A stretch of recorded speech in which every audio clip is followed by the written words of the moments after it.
Marketing Your Private Practice is a podcast where you'll learn easy to implement tips and strategies to grow your business without spending all day online. I'm your host, Kathy Colaiacovo, and I teach practitioners the Thrive marketing method to create simple and streamlined plans by focusing on long-term strategies, not just social media. Discover ways to spend less time on your marketing, attract more clients, and build the financial freedom that comes with a thriving practice. One where you have time left in your day for the people and things that matter to you.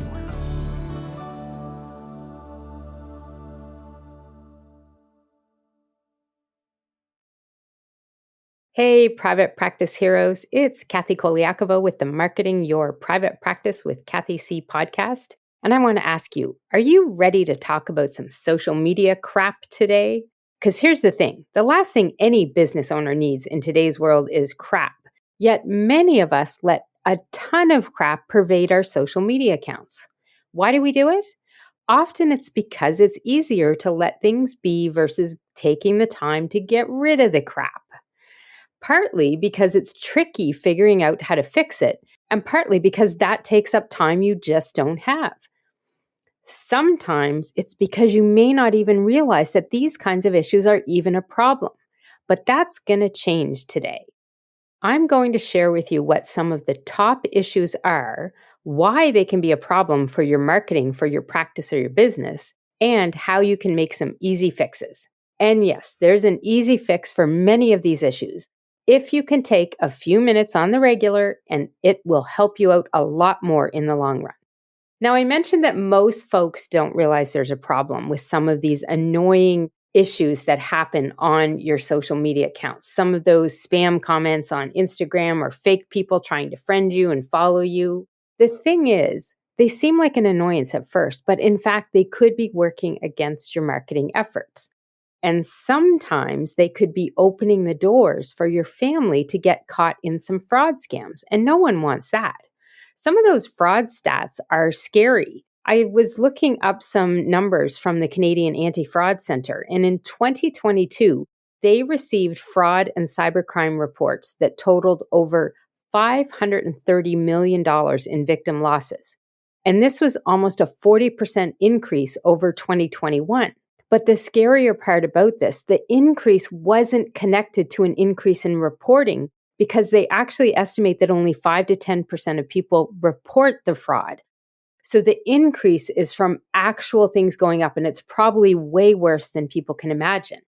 Because oftentimes when people get tricked and they are a victim of fraud, they're often ashamed to tell people. So that's why they don't get reported.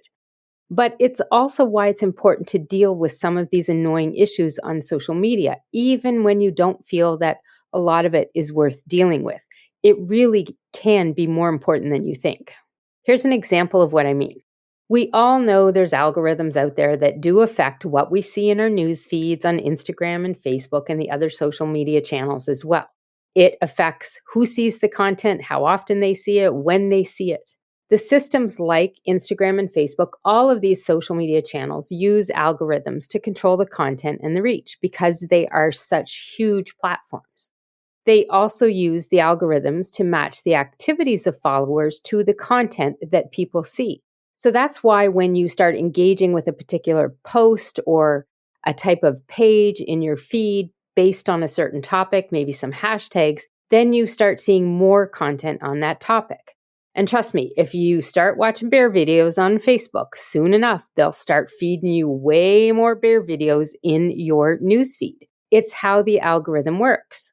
So you need to understand that who follows you, who you follow, and how you all engage with whatever kind of content you're engaging with, what kind of content you're engaging with. All of this makes a difference in the results from the algorithm. So when we look at some of these annoying issues that are out there, our issue number one is fake followers on Instagram. Now, with Instagram, this can be a real problem, and I see it more on Instagram than I do on Facebook.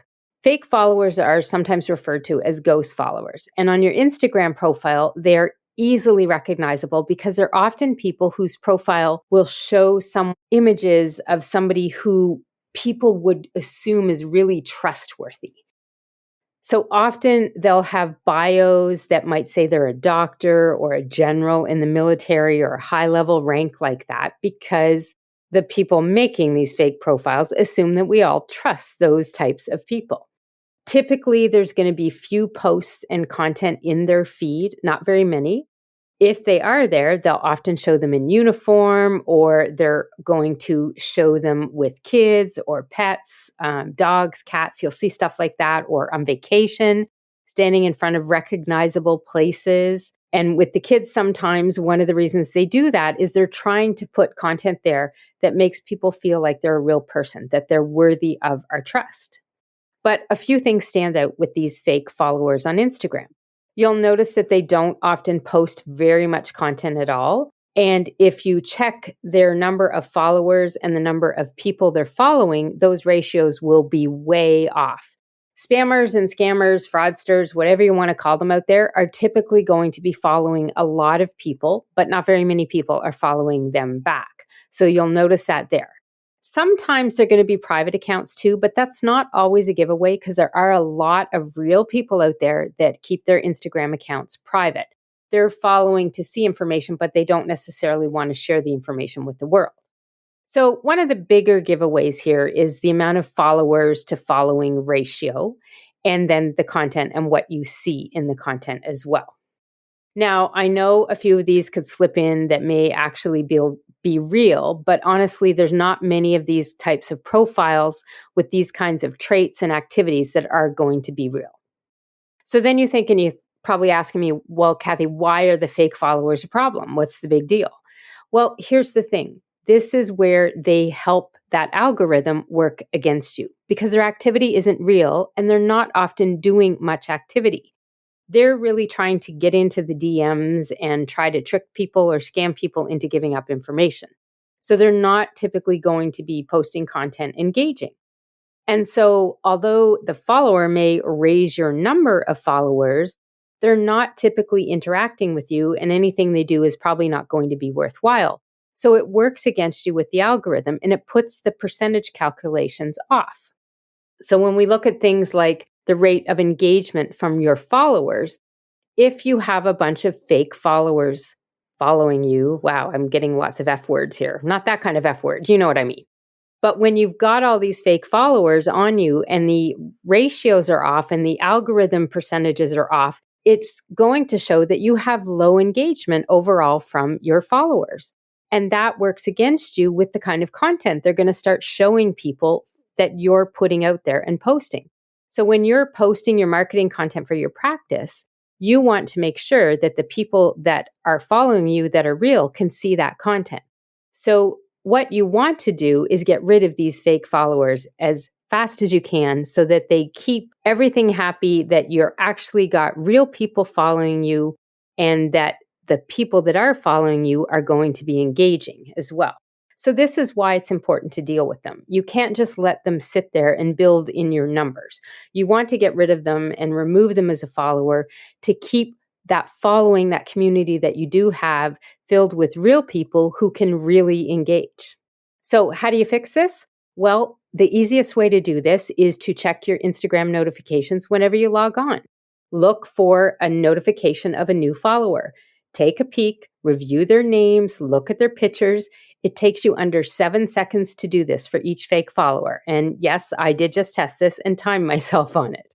Now, this activity is one of the daily 7 live networking activities I teach folks in the Thrive Marketing Academy. When you go on, you want to connect on a regular basis. You want to go online and engage with people so you have some of your live networking time. When you set this time aside, one of the first things that you should do in your daily 7 is to check your notifications. Check the new followers, check the comments, check the engagement. So the first thing you want to do here is deal with those fake followers and acknowledge the real ones. 7 seconds to remove a follower that's fake is well worth your time, okay? And a pro tip here, if you plan to add this activity to your list of daily 7, what I often recommend is that you do take a little bit of time to clean up the followers you have right now first. Get rid of as many of those fake ones as possible because this is going to make it much easier to manage over time. So Your action step here from issue number 1 is taking the time to remove these followers.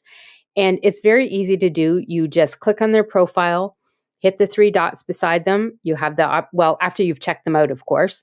Then when you've decided you're going to get rid of them, hit the 3 dots up by their name on the top right of your screen. And you have an option of remove follower. Just click remove follower and that's it. You're done. You're over. Most of the time, they're not going to remember they followed you because they were click and follow on way too many people. And that will solve the problem. Now, if you're on your desktop, you don't have the option to remove the follower. It's only on a mobile device. So on your desktop, if you're doing it there, you would just report or block them. Okay. So you can't remove them on the desktop, but you can on your phone. I like to do this one on my phone or mobile device because it's easier to do. There's a few more steps involved in reporting or blocking them. Just a couple more buttons to hit, not a big deal. But for me, it's a time thing. So I don't want to spend as much time doing it. So I click and do it on my phone. So that is issue number 1. Issue number 2 is those fake Facebook profiles or spoofed yous, I like to call them. And this is becoming a real problem of late. And you typically see this when you get a friend request from one of your friends that you thought you were probably already friends with. Most of the time, you probably were friends with them, but it's actually a fake account. Now, to be clear here, when this is happening, in most of these cases, you haven't been hacked. A lot of people kind of flip out and think, oh, I've been hacked. What they've done is they've made a fake account of you, okay? They've used your profile picture. They may even post a few details that are duplicates of your own. It's so real that people, when they're looking at these friend requests, they may not remember that they were your friend in the first place, so they start accepting the request. And now that fraudster, that spammer, has tricked your friends into friending them. So the biggest issue here is that there have been tons of people who've fallen for this. And then often what happens is they'll get private messages from someone they think is their family member saying they're in trouble, they need money. And sadly to say, some of these loyal family members are sending money to help them out. I'm telling you, these buggers are smart and they are savvy and they will try anything. And I am so happy that we talked to my mom about situations like this so she knows to be aware. Because what's happening here is these people are getting access to your friend list, to your information, because your security settings aren't locked down enough to keep the public from getting that information. So in my mom's case, she actually received a phone call a few months back, and the person on the other end of the phone sounded like a young man. And he tried to make it seem like he was her grandson. And they were saying things like, hey, Grandma, it's your oldest grandson. Do you know who it is? And wasn't sharing his name. And she thought it sounded a little off. And they said this phrase a couple times. Well, it's your oldest grandson. Don't you know who I am? Now, when you think about it, that's also a security question that's asked sometimes on things, or something people will use as a security question.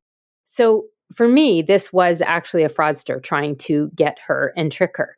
And she really did think it sounded off. And when she realized it wasn't quite right, she hung up. But that is how easy it is that people out there can get some of your information when your friends list is open to the public. They start trying to friend all these people and get any information they can about you or your friends and use that to try and trick you, or worse, trick your friends into some scam or another. So this issue here, these fake Facebook profiles, the thing that you need to do, your action step with this, is to be aware of friend requests, okay?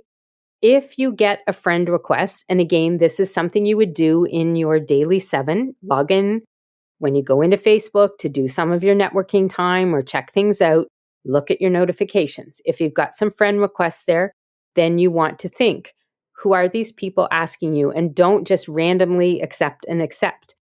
If a friend is sending you a request and you think to yourself, I thought I was already friends with them, check it first before you accept the request. And here's how you check it.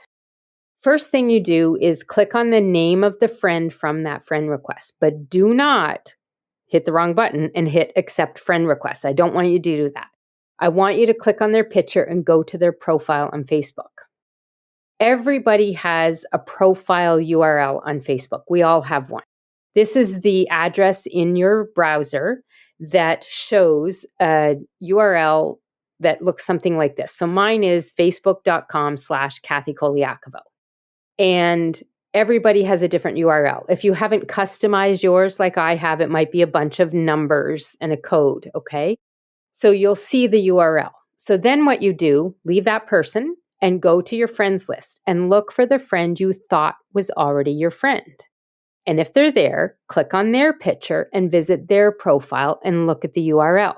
And I guarantee you 100%, if it's a fake person that tried to friend you, you will see these two URLs are different.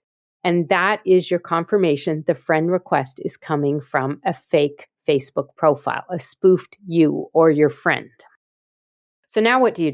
This is where you go back to the friend request, the fake profile, and by their name, there's a place to report them as a fake profile. And Facebook will even prompt you to click through and choose your reason for reporting them. You pick, it's pretending to be someone I know. And then it will ask you, who is that? So then you type in your friend's name and they'll get you to confirm this. This action, once you've hit submit on this reporting, it's generally enough to fix the issue if one or two people do this. So then your next step, you got to tell your friend about it, because if they don't know, then a bunch of people could be getting these friend requests too. So what I like to do is send them a message that someone is out there pretending to be them and sending friend requests. Now, you could send them a DM if you want to, a private message on Facebook, a direct message, but I like to do this as a post on their profile, not a private message, so that other friends see it too. And in the post, I typically say, hey, Joan, I just wanted to let you know somebody faked a profile of you and they're sending friend requests. I declined and reported it. And then I usually encourage the friends to do it as well. And I tell them, if you friended, the other profile, unfriend it. Okay. This is something you just want to be aware of. These 7 quick steps will help you make sure that you're not friending the wrong people. And it's funny because as I was prepping this lesson just the other day, my middle son sent me a friend request on Facebook. Of course, my instinct is to think, well, we were friends first, but my kids didn't want to be friends of mine on Facebook, so we actually weren't friends. But I did still text him and say, hey, did you just send me a friend request on Facebook? Which kind of got him laughing, but it was my way of checking and making sure that it was a valid friend request. So you just want to be aware of this when you're seeing these friend requests come in, okay? Now, this sounds a little confusing. So I think what I'll do a quick video walkthrough on how you can check a profile and how you can look at this and how you can deal with these friend requests. So once you've listened to the rest of this podcast, you can definitely go to the show notes page on my website at marketingyourprivatepractice.com/44. And I will have a video on there that will show you and kind of walk through how you can check somebody's friend request and see if they're real or not, and how you can tell it's a different profile. Okay. Now, that's how you fix and deal with the friend requests. But you know what? There are some things that everybody should be doing to prevent this from happening as much as possible and prevent these fraudsters, these scammers from getting information. It's really all about protecting yourself and your friends from these scammers. So fix number 1, always take and do those steps that I just shared with you when you get a friend request from a fake profile. Report them. Unfriend the person if you did happen to friend them, and just take the time to report it. It doesn't take a lot of time. And Facebook is really good about canceling these fake Facebook accounts. They're really awesome at that. There's not many things they're awesome at, but that one they seem to be really good at.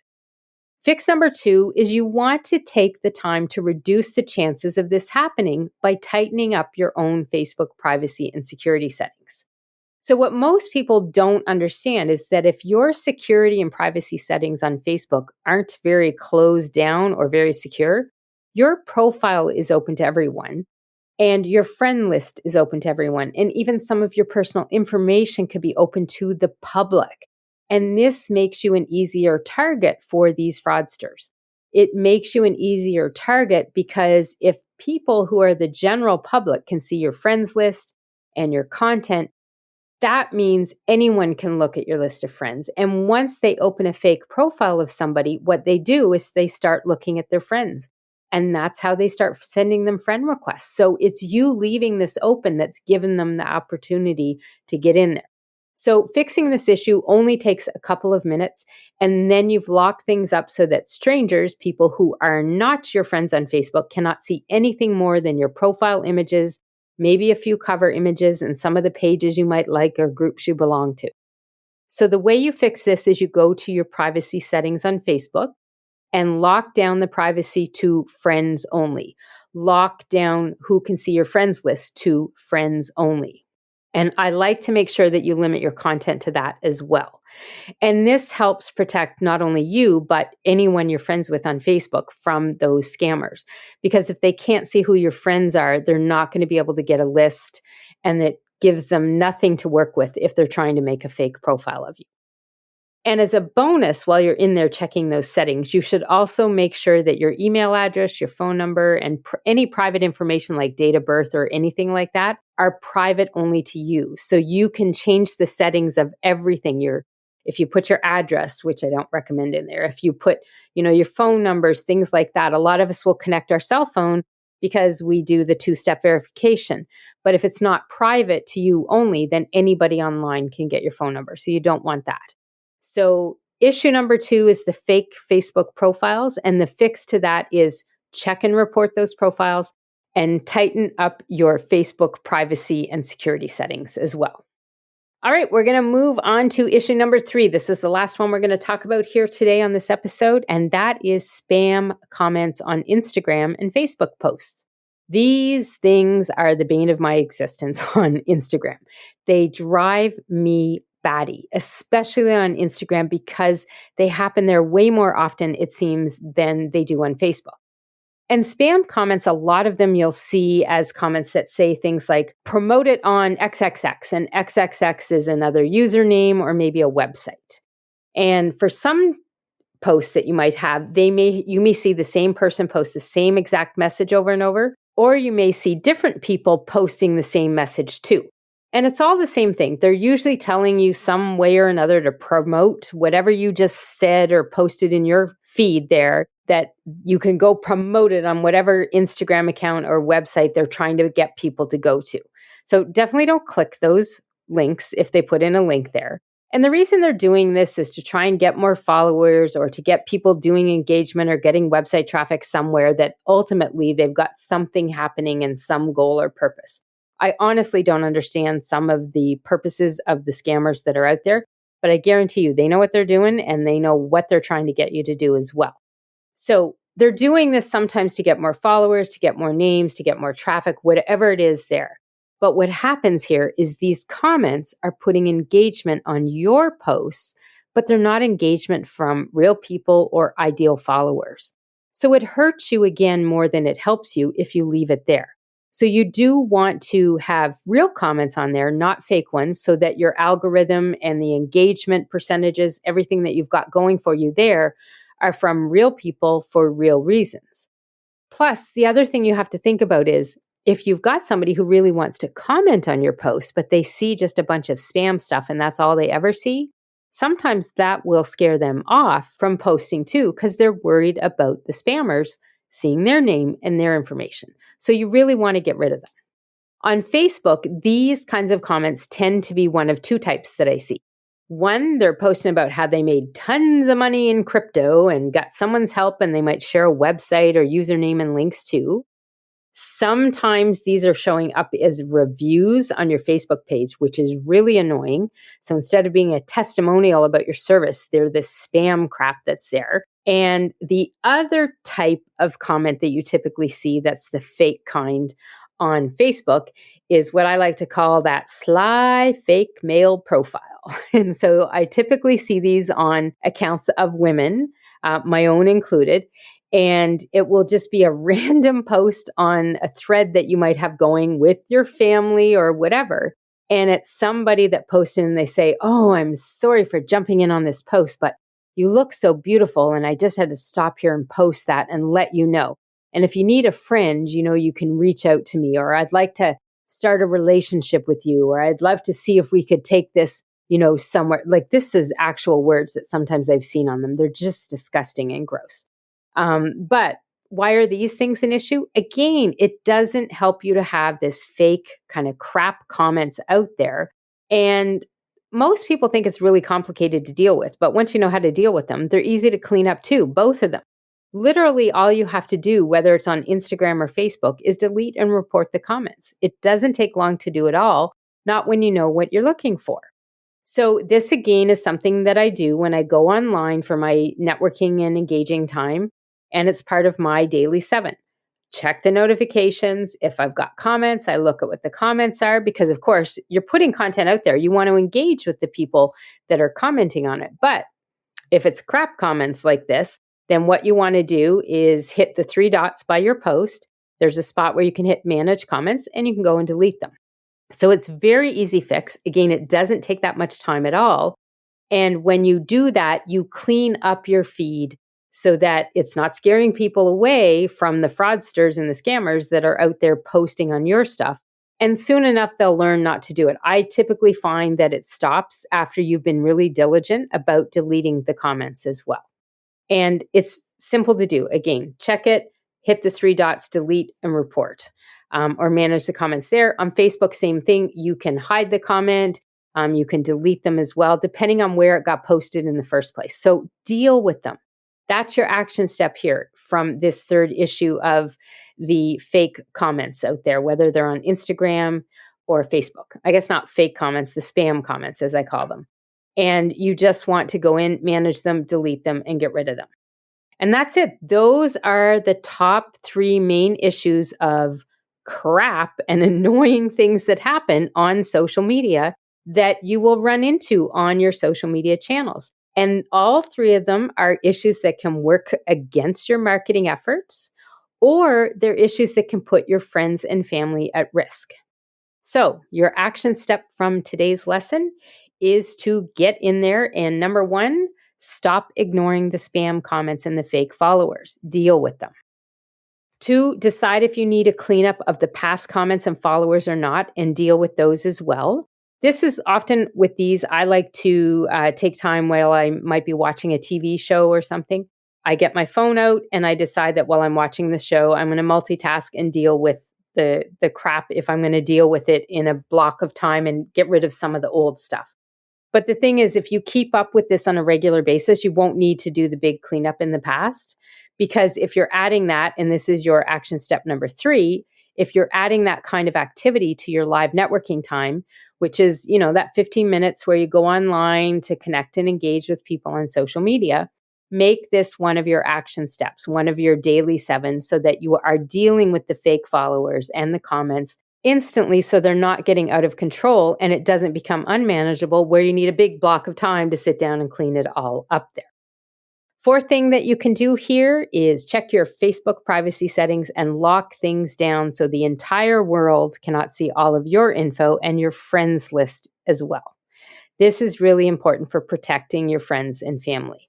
And then your last action step here is when you do log into Facebook and you see those friend requests from people you thought were your friends, take the time to stop, check them out, make sure it's not a real friend first. And if it is a duplicate one, a fake one, a spoof you of a friend, then take a moment to report that fake profile. And if you by accident friended them, unfriend them for sure, and let your friend know by sending them a message. So those are your 5 action steps from this lesson here today. And it's all about some simple steps that will help you keep your social media accounts clean of spam, clean of fake followers, and helps protect your family and friends too. Because if you want to be thriving in practice, you want to know that any time you put into your marketing is helping you and that you're not wasting your time. If you let these fraudsters, these scammers and spammers control what's going out there and having these fake comments on there, having these fake posts, having the fake followers, and having people that are affecting the algorithm and affecting the reach of your content, you don't want to do this. It's just going to be something that makes the time you put into marketing your practice a waste of time. And you also want to make sure you're not putting your friends and family at risk too, because no one wants their mom getting calls from scammers and being part of those startling statistics of how many people are being defrauded out there in online schemes. You want to protect your people And these 5 action steps will help you not only do that, keep your friends safe and secure, but make sure your marketing is worth it too. So be sure to share this episode with any of your friends and family as well, because the more we are all educated on what to look for when it comes to fraud and spam and scammers, the more we can be fighting those fraudsters together, and we'll frustrate them enough that they will go away. So that's all I wanted to share with you today. This is Kathy C., and I want to say thanks for listening in. Make sure, if you want to be thriving in practice, that you are keeping your social media accounts clean and keeping them secure too. And I'll see you next time. You can find all of our show notes and resources mentioned at marketingyourprivatepractice.com. Be sure to connect with me on Instagram at pepperitmarketing and say hi. I'd love to hear any feedback you have, and make sure to rate and review the podcast and hit subscribe on your favorite player so you don't miss any future episodes.